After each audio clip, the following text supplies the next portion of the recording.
बघा व्हिडिओद्वारे मी तुम्हाला सांगते की आमची ओळख कशी काय झाली आणि त्या ओळखीमधून आमचं प्रेम कसं झालं आणि त्या प्रेमामधून आमचं लग्न कसं काय झालं। त्याच्या पहिलं तुम्हाला सगळ्यांना मी एक विनंती करते, ती म्हणजे अशी, जर तुम्ही आपलं पाठीमागचं व्हिडिओ नसतील बघितलं तर नक्की बघा। आता का हिथून पुढे व्हिडिओ मध्ये मला तुम्हाला काय सांगायचंय हे तुमच्या लक्षामध्ये, बाकी काय नाही। तर चला तुमचा जास्त न टाइम घेता व्हिडिओला स्टार्ट करते। तर बघा बर्थडे झाला, तर बर्थडे कुणाचा झाला हे पाठीमागच्या व्हिडिओ मध्ये मी तुम्हाला सांगितलं आहे, पण त्या बर्थडे मध्ये सरांच्या हे लक्षामध्ये आलं की आम्ही दोघं एकामेकांसंग बोलत नाही। मग सरांनी काय केलं, हे म्हणाले, मग सरांनी काय केलं, आम्हाला ऑफिस मध्ये बोलावलं। आता ऑफिस मध्ये बोलावल्यावरती आम्हाला दोघांना पण एकच प्रश्न विचारला की तुम्ही दोघं जण एकामेकांसंग बोलत नाही का। तर मी तर सांगितलं असं काय नाही सर, बोलतोय की आम्ही, पण टाइमच नाही बोलायला। ज्या वेळेस आम्ही निघून जातो, म्हणजे ज्या पण वेळेस सेल करायला जातो त्यावेळेस तर आम्ही हाय बाय करूनच एकामेकीला निघतो बाहेर। पण सरांनी एवढ्या दिवस कधीही हे डोक्यात घेतलं नव्हतं, पण बर्थडेच्या वेळेस सरांच्या नेमकं ध्यानात आलेलं आणि ह्यांनी पण तेच उत्तर दिलं। मग सरांना पण कुठंतरी वाटलं की बहुतेक माझाच गैरसमज झाला, म्हणून सरांनी पण काय एवढं म्हणजे जास्त प्रश्न आम्हाला विचारलं नाही। पण पुढं जे असं झालं, आम्ही ज्या पण वेळेस ऑफिस मधून गेलो त्यावेळेस ह्या मॅडम इकडं फुगून बसल्या। मॅडम कांच्या तर त्या दोघी जणी होत्या का, त्यातली एक। आता ती का फुगली होती की तिच्या मनामध्ये अनेक प्रश्न होते, पण ती धड मला विचारू शकत नव्हती किंवा सरांना विचारू शकत नव्हती, विचारू शकत होती फक्त ह्यांना, काय की तुम्हाला ऑफिस मध्ये सरांनी कशाला बोलवलं होतं दोघांना। पण ह्यांना पण काय माहिती विचारलं का नाही ती, पण ती बोलाना म्हणजे माझ्या संगत ती सहसा एवढी बोलत नव्हती। का बोलत नव्हती तर काही पोरांनी असं तिला सांगितलं होतं की ह्या सरांची आणि रुपाली मॅडमची लय भारी मैत्री होती आणि ही लय सेल करायची, असं काय काय काय काय बरंच काय काय तिच्या कानावरती पोचलेलं होतं। त्यामुळं तिला कदाचित माझा राग लय होता, तिच्या डोक्यामध्ये एकदम फिटच बसलेली माझ्याविषयी। त्यामुळे ती माझ्या संग पण एवढी सहसा बोलत नव्हती आणि मी आले ना कुठं पण, म्हणजे ज्या पण वेळेस ती असेल मी आले ना की ती आपली निघून जायची। का तर अशा माणसाचं आले मन, अशा माणसाची जरा बुद्धी कमी असती, म्हणतात ना शिकलेली तेवढी हुकलेली। आता एवढी मोठी शिकली होती, मग हिला थोडं पण ज्ञान नव्हतं की बाबा ह्यांची पहिली मैत्री होती, मग बोललं म्हणून काय लगेच आम्ही त्याच क्षणी लग्न करणार होतो, बोललं म्हणून। पण ती काहीतरी ह्यांना टॉर्चर करत असणारे, मला पण असंच वाटतं या। पण मी काय एवढं मनाला नव्हतं लावून धरलं, म्हणायचे आपल्याला काय करायचंय, त्यांचं दोघं जण व्यवस्थित राहतात ना। थोडस मनाला वाटलेलं का तर वाईट माझ्या, का तर मैत्री आमची चांगली होती आणि अचानकच हे मायाबरोबर बोलायचं बंद झालं होतं। त्यावेळेस मला वाटलं होतं मनाला थोडस, पण नंतर मी विषय सोडून दिला होता। कारण की एकच डोक्यामध्ये जर आपण घेऊन बसलो तर आपण आपलं डोकं आपण स्वतःहूनच हँग करतो या, बरोबर कराय। त्यामुळं मी ते कुठला पण विषय असला ना तर ज्या म्हणजे जी वाट आपल्यासाठी चुकीची आहे त्या वाटेला मी जात नाही, म्हणजे माझं पहिल्यापासूनच हे एक तत्व आहे। तर मला कुठंतरी तिची वाट चुकीची वाटली होती, म्हणून मी तिकडे त्यांच्याकडे म्हणजे लक्षच देत नव्हते, तुम्ही तुमचं काय करा। पण ती लोक मला जळवण्यासाठी, पण मी कशाला जळवणार, माझं थोडं ना त्यांच्यावरती प्रेम होतं। मैत्री म्हणून एक मित्र चांगला होता आणि आमची एक मैत्री चांगली झाली होती, म्हणून कुठंतरी त्या जागेवर जर हे पोरगी जरी असतं ना तेवढंच मला वाईट वाटलं असतं। तर त्यामुळे कुठेतरी वाईट वाटत होतं। तर जाऊ द्या, ते वाईट वाटण्याचं माझ्या भावना तुमच्यापर्यंत पोहोचली असतील की मला कसं वाटत होतं ती। तर बघा झालं असं, सरांनी दुसऱ्या दिवशी ऑफिस मध्ये सगळ्यांना बोलावलं आणि बोलून असं सांगितलं की आता कुणीही कुठं जायचं नाही सेल करायला, सगळ्यांनी एकाच ठिकाणी जायचं आणि जिथं रुपाली म्हणाल ना तिथं सगळ्यांनी जायचं, हाय का। आता बरं सगळ्यांच्या पहिलं मीच टेन्शन मध्ये आले होते। आता मी टेन्शन मध्ये ह्याच्यामुळे आले होते, पहिलं तर सर 4-5 पोरं पुरी माझ्या पाठीमागे लावायचं आणि आता तर एवढी बकरी घेतल्यासारखी पोरं पुरी घेऊन जाणार मी कुठं। बरं जायचं का व्हायना एका ठिकाणी पण एवढ्याचा एकच ठिकाणी आपण गेल्यावरती सेल तर कसं काय होणार? माझ्या मनामध्ये अनेक प्रश्न उभं राहिलं होतं. आणि सगळ्यात मोठा प्रश्न हा उभा राहिला होता की सगळ्यांबरोबर जायचं, सगळ्यांना घेऊन जायचं काय वाटत नव्हतं. पण त्यात मध्ये ही 2 जोड होती, हे आणि त्यांची ती मैत्रीण. तर हे एक लय मोठं माया पाठीमाग एक माया डोक्याला टेन्शनच आल्यासारखं झालेलं. आता हे का टेन्शन आलं होतं? कारण की ते हे जर मायाबरोबर बोललं की ह्यांच्या दोघांमध्ये वाद व्हायचा. मग ते मला कुठंतरी वाईट वाटायचं ना. म्हणजे मला कुठंतरी वाटायचं की बाबा आपण ह्यांच्यामध्ये काटा असल्यासारखंच येतोय ना.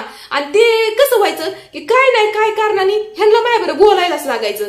भले आम्ही दोघांनी एकत्र कस्टमर जमा केले होते, कधी त्यांना फोन यायचा कधी मला फोन, म्हणजे नंबर आमच्या दोघांचाच असायचं ना.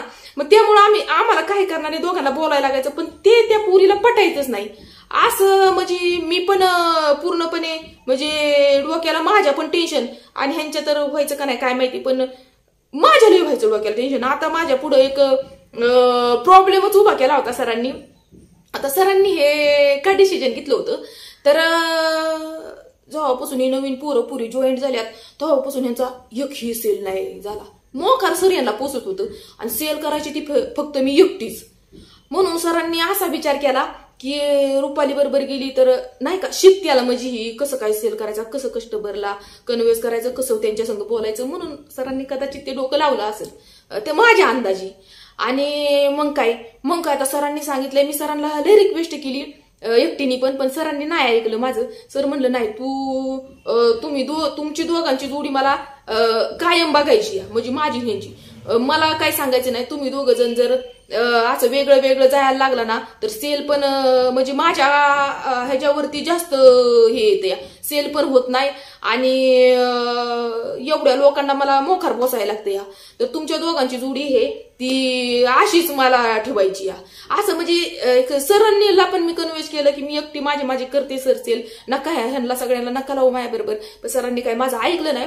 आणि नंतर मग आम्ही निघालो. आता ही सगळी बकरी घेतल्यासारखी मी पुढं ही मागं निघाली. तर ह्याच्यामध्ये सिनियर पण होती बरं का, पोरपोरी होती सिनियर पण, सगळीजण चांगली होती, सगळीजण माझ्या बरोबर चांगली होती. फक्त त्यातल्या एकाच पुरीला माझा लय राग. आता राग तिला पण राग येण्याचं कारण साहजिकच आहे, कारण तिच्या मनामध्ये एक प्रेमाच्या यांच्याविषयी भावना होत्या आणि माझ्या मनामध्ये म्हणजे माझ्याविषयी तिच्या मनामध्ये एक गैरसमज होता.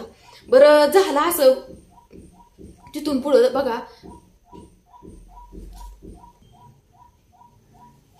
बघा, असं झालं की एक लय मोठा एरिया होता, म्हणजे एक वस्ती असल्यासारखं होतं. मग प्रत्येकाने मी म्हणलं की प्रत्येकाने ना 2-2, 3-3 जण अशी प्रत्येकाने जा म्हणून 2-2, 3-3 जण. आणि मी त्यांना सांगितलं की कसं काय सेल करायचा, म्हणजे मी त्यांना थोडीफार ट्रेनिंग म्हणजे सांगितलं. ट्रेनिंग द्यायची त्यांना काय गरज नव्हती, त्यांना एवढ्या दिवस झालं काम करायचं, त्यांना काय माहिती नाही का.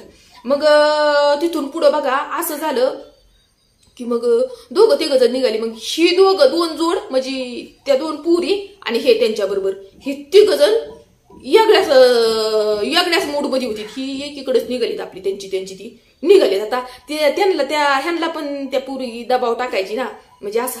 मग त्यामुळं मग हे पण मग तिचंच ऐकायचं ना, असं झालेलं. मग मी पण ना एवढे त्यांच्या मध्ये बरं का यायचे. खरं सांगते मी नव्हती येत, मला अजिबात म्हणजे मी पहिल्यापासूनच माझ्या मनाला ते व्हिडिओद्वारे तुम्हाला दिसत असेल सांगितलेलं ह्याच्या नादाला आपल्याला लागू नको, ह्याच्या नादले बेकार म्हणजे ह्याच्या नादाला लागून आपलं नको नुकसान करायला. म्हणून मी ह्याचा नाद सोडून दिला होता. पण तिच्या डोक्यात ते बसत नव्हतं, म्हणून हे पण तिला आपलं तिच्याच पाठीमागं म्हणजे तिच्याच तिच्याकडे म्हणलं तिकडेच हे पण पळायचं. बरं झालं असं. प्रत्येक जण गेलं जे ते आपलं. मग सरांचा मला फोन आला. रुपाली काय चाललंय काय नाही असं सरांचा यायचं बरं का आधी मध्ये मला फोन. म्हणलं काय नाही आता सगळेच आपल्या रुटीनला लागलेले आहेत. आणि मग ह्यांना विचारलं तर म्हणलं काय नाही हे पण गेलेले आहेत. म्हणलं म्हणजे सरांचं पण ह्यांचं कानावरती सरांच्या पण पोचलं होतं. मग सर मला म्हणलं की त्याला सांगितलंय मी की त्या पुरींबरोबर जाऊ नकोस तो त्याच्याबरोबर त्या पुरींबरोबर का गेला. मी म्हणलं आता सर तुम्ही काय हे करताय, तुम्ही काय लावलंय हे. म्हणजे सरांना मी सांगितलं, सरांच्या पण भावना माझ्यापर्यंत पोहोचल्या.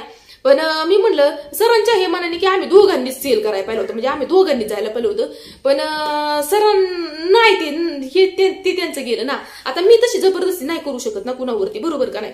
मग तिथं एक लय मोठा हे झालं, म्हणजे म्हणजे हे पण कन्फ्यूज झालं ना, नक्की सरांचं ऐकायचं, नक्की ह्या पुरीचं ऐकायचं का नक्की माझं ऐकायचं. मी तर त्यांच्यामध्ये नव्हते, पण मग झालं असं की ह्यांनी ना म्हणजे आम्हाला दोघांना सोडून दिलं आणि त्या पुरीचंच ऐकत राहिलं ती. म्हणजे जी बी पोरगी होती का, जे यांचं जिगड जुळत चाललं होतं, त्या पुरीचंच ऐकलं. बरं जाऊ द्या.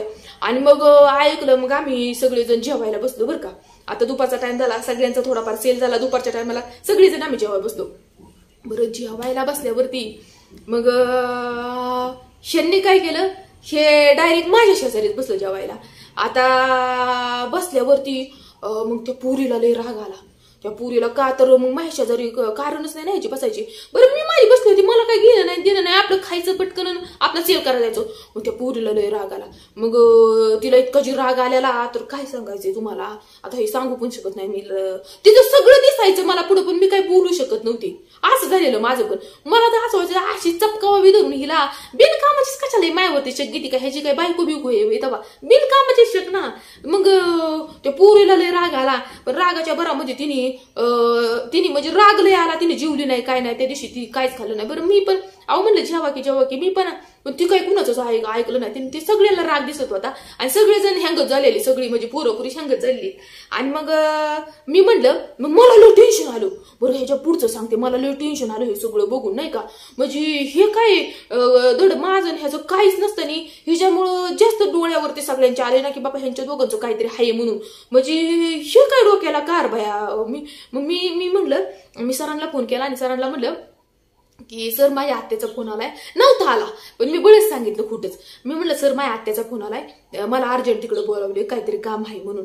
म्हणजे आत्या करायची 2-4 दिवस झालं, म्हणजे 2-4 दिवसाच्या पाठीमाग करायची फोन की ये सरांच्या देखतात ते झालं होतं तेव्हा फोन आलेला. पण सर मला लावत नव्हतं, म्हणायचं राहू दे, नको जाऊ पुढल्या आठवड्याचा पुढल्या. मग सरांनी म्हणून माझं रहित झालेलं. मग सरांना सांगितलं, सर म्हणलं तू जायचं नाही, तू जर गेलीस तर मी तुझ्यासंग कधीच बोलणार नाही. आता पण मी म्हणलं आता सर बोलू किंवा नका का बोला ना, मी जाणार म्हणजे जाणार. आणि मग मी निघाले तर मग ते पोरगी फुगून बसलेली आता. आणि मग ह्यांनी हे म्हणायला लागलं की नका जाऊ रुपाली मॅडम, नका जाऊ रुपाली मॅडम. ह्यांनी तिला सोडली, माझ्या पाठीमागे लागलं. मग ह्यांना पण कळालं ना की मी निघाले म्हणून माझ्या आत्याच्या तिकडं. मी का निघाली होती की बाबा चला 2-4 दिवस आपण रिलॅक्स तर राहील आत्याच्या तिथं. हे लई डोक्याला ताप, लईच माझ्या डोक्याला मानसिक त्रास झालेला निष्कारणच. मग म्हणलं 2-4 दिवस आपल्या. मग ह्यांनी इतकं मी रिक्षात बसलेले, ह्यांनी मला जाऊनच दिली नाही. माझी बॅग घेतलेली. आता बॅग नसल्यावरती पैसे नसल्यावर मी कशी काय जाणार. आणि मग पण ते सगळं ह्या पोरीने बघितलं. ती पोरगी एवढी रडायला लागली, bye bye bye bye bye bye, इतकी हुमशात रडायला लागली. आता काहीच नाही, घेणं नाही देणं नाही. एवढे सगळे शॉक मध्ये पडली तर की नक्की हे काय, नक्की बाबा हे प्रकरण काय. सगळ्यांना म्हणजे वाटायला लागले प्रकरण काय असलं की. आणि मग त्याच्या पुढं इतकं भयंकर झालं, भयंकर म्हणजे असं झालं, ती पोरगी ना डायरेक्ट रिक्षात बसली. डायरेक्ट रिक्षात कुणाचंच आहे करा आणि कुणासंग बोलायला पण इतकी रडायला लागली, डसा रडायला लागली. का तर ह्यांनी मला जाऊन नाही दिली म्हणून. बरं काय घेणं नाही. आणि तिथून पुढे ती पोरगी तिची मैत्रिणी एकटीच त्या दोघी जणी निघून गेल्या, म्हणजे ऑफिसला गेल्या निघून. आणि त्या कपड्या भरून त्या निघाल्या. कारण की का निघाले ते त्यांच्याच मनाला माहिती. आणि मग हे आम्ही सगळेजण आलो म्हणजे मग आम्ही ऑफिसला आलो. मग त्यांनी कपडे त्या पुरींनी भरली आणि त्या डायरेक्ट निघायला, म्हणजे घरी म्हणजे तिथून निघाल्या त्या. पण सरांनी त्यांना काही अडवलं नाही. सर म्हणलं टाटा बाय बाय, तुम्ही तुमचं जा. कारण त्यांच्यामुळं ह्यांच्या कामामध्ये खोळंबा येत होता म्हणून सरांचं नुकसान होत होतं. सर म्हणलं जा तुम्ही टाटा बाय बाय. मग त्यांना आनंदाने सरांनी अलविदा केला. आणि मग आम्ही पण आल्यावरती कळालं की बाबा ह्या पुरी निघून गेलेले.